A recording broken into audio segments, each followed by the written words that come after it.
Hello everyone, welcome to Vidyashree Academy. I hope you are doing well. आज हम discuss करने वाले हैं इतिहास की घटना चक्र। ये एमपीपीएससी, यूपीपीएससी और भी जितने स्टेट सर्विसेज के एग्ज़ाम हैं सबके लिए बहुत ही महत्वपूर्ण है।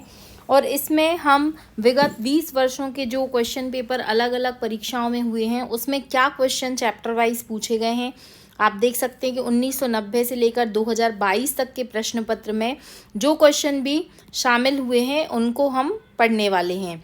तो अगर आप इन क्वेश्चंस की प्रैक्टिस करके जाते हैं तो आपको आपके एग्ज़ाम में यही क्वेश्चन देखने मिलेंगे। और आप देख सकते हैं कि इसमें दिया हुआ है कि कौन सा ईयर, कौन से ईयर में पूछा गया है कौन सा क्वेश्चन। चलिए स्टार्ट करते हैं। ये बहुत ही महत्वपूर्ण सीरीज़ है। आई होप आपको ये सीरीज़ अच्छी लगेगी और आपका जो फीडबैक है, आपका जो कमेंट बॉक्स में जो ओपिनियन रहेगा कि आपको ये सीरीज़ अच्छी लग रही है कि नहीं, उसी के बेसिस पे मैं इसे कंटिन्यू करूँगी। सबसे पहले हम बात करते हैं। फर्स्ट क्वेश्चन है, रॉबर्ट ब्रूस फूट कौन थे? तो अगर आपने हिस्ट्री अच्छे से पढ़ी है तो आप इस नाम से चिर परिचित होंगे। रॉबर्ट ब्रूस फूट कौन थे? तो वो भूगर्भविद, पुरातत्वविद, पुरा वनस्पति शास्त्री या इतिहासकार।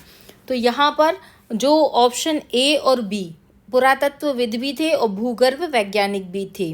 जहाँ पर ऐसा लगेगा कि उस क्वेश्चन का एक्सप्लेनेशन ज़रूरी है, क्योंकि आपको 3 मार्कर में भी इस तरीके के जो फैक्ट हैं वो मिल जाएंगे, तो आप वैसे भी पढ़ सकते हैं।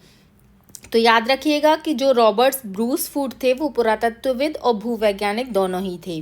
सेकंड क्वेश्चन है, कोपेनहेगन संग्रहालय की सामग्री से पाषाण, कांस्य और लौह युग का त्रियुगीय विभाजन किया गया था।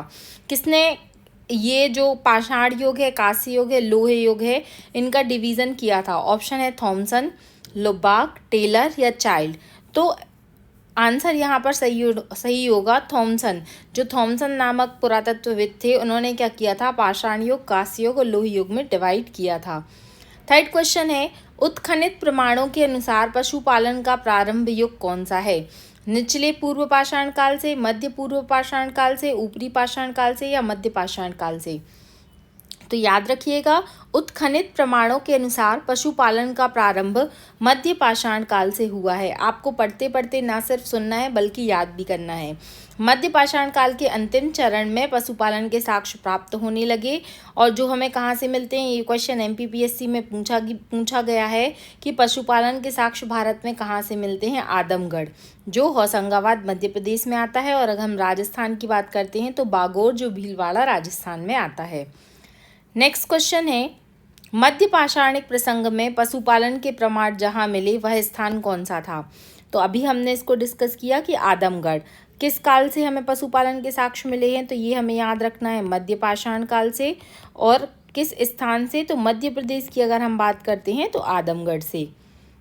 नेक्स्ट क्वेश्चन है कि निम्नलिखित में से किस स्थल से हड्डी के उपकरण प्राप्त हुए हैं? चौपानी मांडो से, काकोरिया से, महदहा से या सराय नाहर राय से? तो याद रखिएगा, यहाँ पर जो महदहा है और सराय नाहर राय है, इन दोनों ही स्थानों से क्या हुए हैं? हड्डी के साक्ष्य मिले हुए हैं। नेक्स्ट क्वेश्चन की हम बात करते हैं कि खाद्यान्नों की कृषि सर्वप्रथम कहाँ पर प्रारंभ हुई? नवपाषाण काल में, पुरापाषाण काल में, मध्य पाषाण काल में या प्रोटो ऐतिहासिक काल में? तो याद रखिएगा, नवपाषाण काल से क्या है, हम खाद्यान्न का यूज कृषि फर्म से परिचित हो चुके थे। भारत में मानव सर्वप्रथम साक्ष्य कहाँ मिलता है? मानव का सर्वप्रथम साक्ष्य कहाँ मिलता है? बहुत ही महत्वपूर्ण क्वेश्चन है। उत्तराखंड पीएससी 2006 में पूछा गया है। नीलगिरी पहाड़ियों से, शिवालिक पहाड़ियों से, नल्लामाला पहाड़ियों से और नर्मदा घाटी से।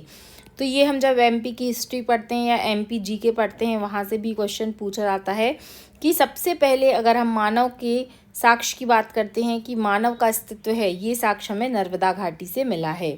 नर्मदा घाटी में भी कहाँ से मिला है? तो मध्य प्रदेश के पश्चिमी नर्मदा क्षेत्र में स्थित हथनौरा। हथनौरा कहाँ आता है? होशंगाबाद नामक पुरातत्व पुरास्थल से प्राप्त हुआ है। आपको कमेंट बॉक्स में लिखकर बताना है कि वर्तमान में होशंगाबाद का नाम बदल के क्या किया गया है। और ये क्वेश्चन भी पूछा जाता है कि मानव का सबसे पहले जो साक्ष्य मिला था हथनौरा में, तो ये खोज किसने की थी? तो याद रखिएगा, अरुण सोनकिया। ये नाम महत्वपूर्ण है इसलिए हमें याद रखना पड़ेगा। फिर नेक्स्ट क्वेश्चन की बात करते हैं कि प्रथम मानव जीवाश्म भारत में किस नदी घाटी से प्राप्त हुआ है। तो अगर आपने इसके ऊपर का क्वेश्चन अच्छे से पढ़ा है तो इसका आंसर आप डेफिनेटली समझ गए होंगे, आंसर होगा नर्मदा घाटी। नेक्स्ट क्वेश्चन है कि मानव द्वारा सर्वप्रथम प्रयुक्त अनाज कौन सा था। तो इसका आंसर होगा जौ। जो जौ है सबसे पहले इसका यूज़ किया गया था। मुख्य रूप से 8 अनाज थे जिसमें जौ, गेहूँ, चावल, मक्का, बाजरा, सोरगम, राई और जई थे। नेक्स्ट क्वेश्चन की बात करते हैं, भारतीय उपमहाद्वीप में कृषि के प्राचीनतम साक्ष्य कहाँ से प्राप्त हुए। बहुत ही महत्वपूर्ण क्वेश्चन है, देख सकते हैं आप, ये लोअर सब इंस्पेक्टर के एग्जाम 2004-2008 में रिपीट हुआ है। भारतीय उपमहाद्वीप में कृषि के प्राचीनतम साक्ष्य प्राप्त हुए हैं लोहरा देव से, ये आपको याद रखना है। नेक्स्ट क्वेश्चन है कि भारतीय उपमहाद्वीप में कृषि के प्राचीनतम साक्ष्य कहाँ से प्राप्त हुए। तो इसमें अकॉर्डिंग टू ऑप्शन आंसर सही होगा ब्रह्मगिरी, कोहेडेवा, बुरझोम या मेहरगढ़। तो मेहरगढ़ से क्या हुए हैं, कृषि के साक्ष्य प्राप्त हुए हैं। नेक्स्ट क्वेश्चन है कि भारतीय उपमहाद्वीप में कृषि के प्राचीनतम साक्ष्य कहाँ से प्राप्त हुए। तो यहाँ पर भी आंसर क्या होगा, मेहरगढ़ होगा। नेक्स्ट क्वेश्चन है कि नवपाषाण युग में भारतीय उपमहाद्वीप के उत्तरी पश्चिमी क्षेत्र में निम्नलिखित में से किस स्थान पर कृषि के अभ्युदय के प्रारंभ प्रमाण प्राप्त हुए हैं। यहाँ पर 4 ऑप्शन दिए गए हैं। देखिए क्वेश्चन एक ही है बट उसको क्या है, थोड़ा घुमा फिरा के लैंग्वेज चेंज करके पूछा गया है। यहाँ पर भी आंसर होगा मेहरगढ़।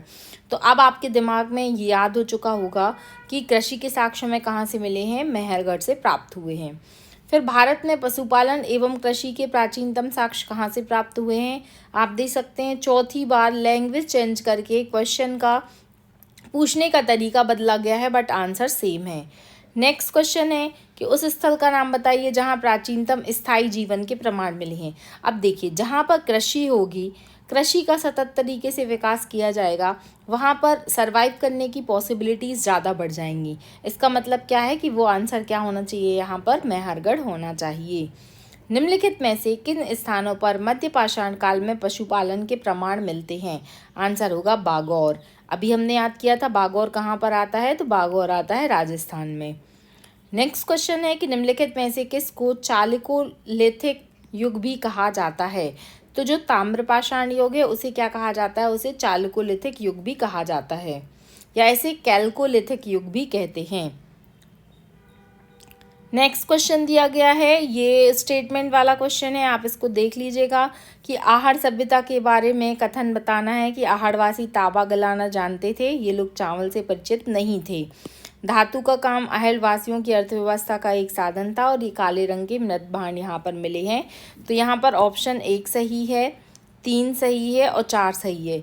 यहाँ पर लिखा हुआ है कि नहीं थे बट ये चावल से परिचित थे, इसलिए आपको क्वेश्चन को अच्छे से पढ़ना पड़ेगा। नेक्स्ट क्वेश्चन है, निम्न में से किस एक पुरा स्थल में पाषाण संस्कृति से लेकर हड़प्पा संस्कृति तक के सांस्कृतिक अवशेष प्राप्त हुए हैं।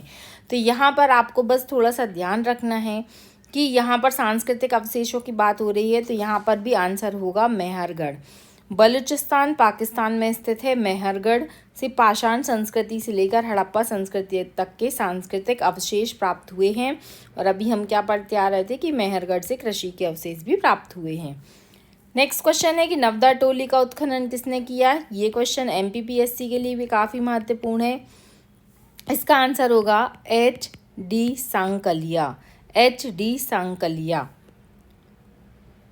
अब हम इसको कैसे याद कर सकते हैं, नवदा टोली। तो नवदा टोली, तो ये कैसा दिख रहा है, नदी जैसा दिख रहा है।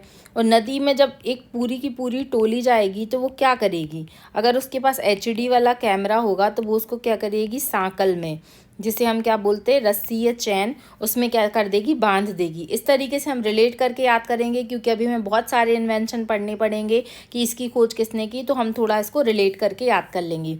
तो नवदा टोली, आई होप आप कभी भी नहीं भूलेंगे कि नवदा टोली को अगर आपने ऐसे रिलेट कर लिया कि नदी के पास जाएंगे और पूरी की पूरी टोली जाएगी और किसी के पास भी अगर HD वाला कैमरा है उसे सेव करने के लिए हम सांकल से उसको बांध देंगे।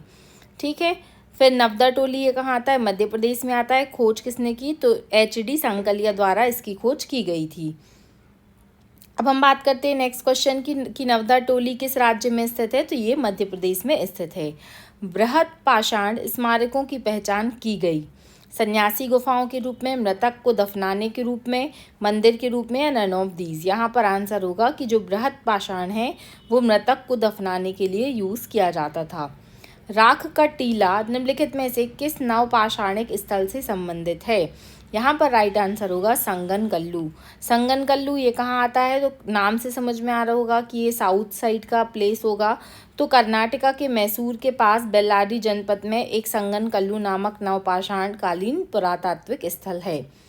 नेक्स्ट क्वेश्चन है कि भीमबेटका किसके लिए प्रसिद्ध है? तो नो डाउट आप सभी जानते होंगे, भीमबेटका मध्य प्रदेश की यूनेस्को हेरिटेज साइट में शामिल है और भीमबेटका की क्या गुफाएं बहुत अधिक फेमस हैं। तो भीमबेटका से रिलेटेड आपको, क्योंकि आपको ये 5 मार्कर में भी क्वेश्चन पूछा जा सकता है, तो मध्य प्रदेश के रायसेन जिले में स्थित है भीमबेटका और ये चित्रकला का सर्वश्रेष्ठ उदाहरण है। यहाँ पर जीवन के विविध रंगों को पेंटिंग के रूप में उकेरा गया है, जिसमें हाथी, सांभर, हिरण के चित्र अंकित हैं। अब तक लगभग 700 शरण स्थलियों की पहचान की जा चुकी है, जिसमें 133 चित्र पाए गए हैं। तो आई होप आप समझ गए होंगे कि भीमबेटका कहाँ स्थित है, रायसेन में स्थित है। आपको कमेंट बॉक्स में लिखकर बताना है मध्य प्रदेश की एक और यूनेस्को साइट है जो कि रायसेन में स्थित है। कमेंट बॉक्स में लिखकर बताइएगा। निम्नलिखित में से कौन सा स्थल प्रागैतिहासिक चित्रकला के लिए प्रसिद्ध है? आई होप इसका आंसर आप समझ गए होंगे। इसका आंसर क्या होगा? भीमबेटका। भीमबेटका की गुफाएं कहाँ स्थित हैं? तो अभी हमने याद किया, अब्दुल्लागंज रायसेन में स्थित हैं। भारत में किस शैलाश्रय के सर्वाधिक चित्र प्राप्त हुए हैं? तो आंसर होगा भीमबेटका। फिर निम्नलिखित में से किस भारतीय पुरातत्वविद ने पहली बार भीमबेटका गुफा को देखा और उसके शैल चित्रों को प्रागैतिहासिक महत्व को खोजा? तो यहाँ पर याद रखिएगा वी.एस. वाकडकर। क्वेश्चन ऐसे भी आपसे पूछा जा सकता है कि भीमबेटका गुफाओं की खोज किसने की? तो आंसर होगा वी.एस. वाकडकर। नेक्स्ट क्वेश्चन है कि भीमबेटका किसने खोजा है? तो याद रखिएगा वी.एस. वाकडकर, या इन्हीं का पूरा नाम है doctor Vishnudhar Wakadkar. Next question है कि गैर एक मृत भांड पात्र OCP का नामकरण हुआ है, कहाँ पर हुआ है? तो ये हस्तिनापुर में हुआ है। नेक्स्ट क्वेश्चन की बात करते हैं कि ताम्राशय काल में महाराष्ट्र के लोग मृतकों के घर के फर्श के नीचे किस तरह रखकर दफनाते थे? तो याद रखिएगा ये नॉर्थ से साउथ इनका डायरेक्शन होता था। नेक्स्ट क्वेश्चन है कि निम्नलिखित में से किस स्थल से मानव कंकाल के साथ कुत्ते का कंकाल भी शवाधान से प्राप्त हुआ है? तो ये हुआ है बुर्ज होम। बुर्ज होम में क्या करते थे कि जहाँ पर मानव का कंकाल होता था वहीं पर उसके कुत्ते का भी कंकाल होता था। निम्नलिखित में से किस स्थान पर मानव के साथ कुत्ते को दफनाए जाने के साक्ष्य हैं? रिपीटेड क्वेश्चन है, बुर्ज होम। गर्त आवास के साक्ष्य कहाँ से मिले हैं? तो ये भी आंसर होगा बुर्ज होम। फिर यहाँ पर सही जोड़ी मिलान करना है, सही सुमेलित कौन कौन है? तो याद रखिएगा जो तंत्र केतुगढ़ है ये टेराकोटा में, और जो गणेश्वर है वो ताम्र कलाकृति है, इतना महत्वपूर्ण नहीं है। फिर विंध्य क्षेत्र के किस शैलाश्रय में सर्वाधिक मानव कंकाल प्राप्त हुए हैं? इसका आंसर होगा लेखहिया। लेखहिया में क्या हुए हैं? विंध्य क्षेत्र के अधिक मानव कंकाल प्राप्त हुए हैं। नेक्स्ट क्वेश्चन की बात करते हैं कि भारतीय पुरातत्व सर्वेक्षण निम्नलिखित विभागों में से किसके संकलन कार्यालय में आता है? यहाँ पर आंसर होगा संस्कृति विभाग के अंतर्गत पुरातत्व सर्वेक्षण के संलग्न कार्यालय है। भारतीय पुरातत्व का जनक किसे कहा जाता है? महत्वपूर्ण क्वेश्चन है, आंसर होगा अलेक्जेंडर कनिंघम। अलेक्जेंडर कनिंघम का जो टेन्योर था वो 1814 से लेकर 1893 तक था। ये एक ब्रिटिश सेनाधिकारी के रूप में बंगाल इंजीनियर के साथ काम करने के लिए तैनात किया गया था और इन्हें भारतीय पुरातत्वविद का जनक कहा जाता है। राष्ट्रीय मानव संग्रहालय कहाँ पर स्थित है? तो आंसर होगा भोपाल। मध्य प्रदेश की राजधानी है भोपाल और यहाँ पर राष्ट्रीय मानव संग्रहालय है जिसका नाम बदलकर इंदिरा गांधी राष्ट्रीय मानव संग्रहालय कर दिया गया है और ये भारत सरकार के संस्कृति विभाग के अंतर्गत एक ऑटोनोमस ऑर्गेनाइजेशन है। तो ये हमने फर्स्ट चैप्टर के जो कुछ इम्पॉर्टेंट MCQ थे उनको डिस्कस किया है। इसी तरीके से हम चैप्टर वाइज डेली कोशिश करेंगे कि 20 to 40 MCQ हम डिस्कस करें, ना केवल उनको डिस्कस करें बल्कि हम उनको याद भी करते जाएं। आई होप आपको ये सीरीज़ पसंद आएगी और आपके एग्ज़ाम के लिए काफ़ी महत्वपूर्ण साबित होगी। Thank you so much. अगर आपने चैनल सब्सक्राइब नहीं किया तो please subscribe Vidyashree Academy by Pooja. Thank you so much. जय हिंद, जय भारत।